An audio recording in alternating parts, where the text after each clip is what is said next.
For every 5 tradespeople who retire this year, 2 will replace them. 5 out, 2 in. Now, it's been that way for over a decade. And you don't have to be a math major to look at that and go, all right, that ratio is not sustainable. And yet, this industry has borne the brunt of it. The workforce is aging. People are retiring faster than they used to. But we haven't made a persuasive case for the work that the industry does. And therefore, the next generation coming up, they're both diminished in terms of the total size, but they haven't been persuaded.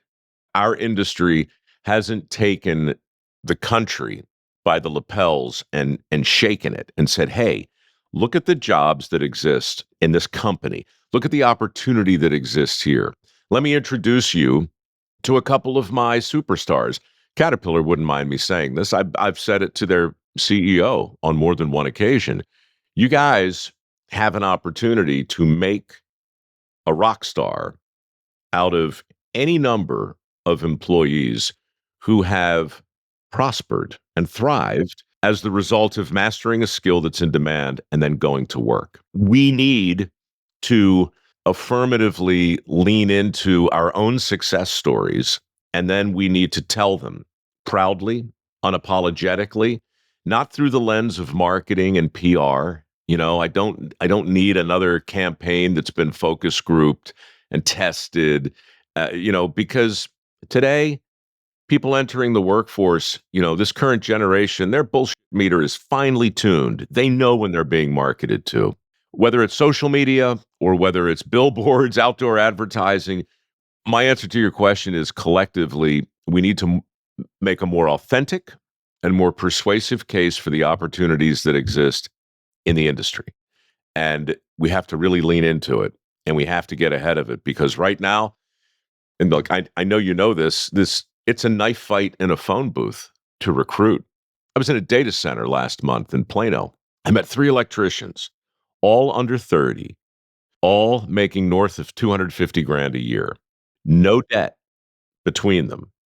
And here's the craziest thing. All of them had been poached 3 times in the last 18 months from other similar projects.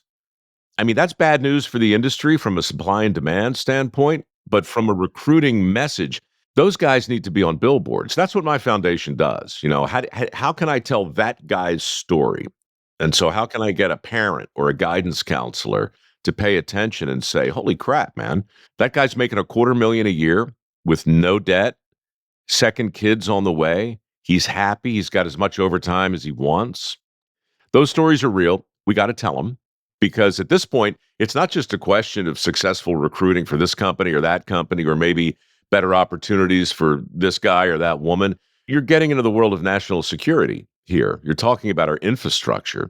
Jensen Wang and Larry Fink, I just saw them. They did a thing over in Davos. They're calling what's coming the greatest infrastructure build-out in the history of the world. Are we ready for it? Is the construction industry ready for it?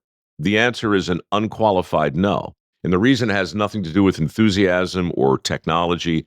It's workforce. That's what it is. And we either get ahead of it or we don't.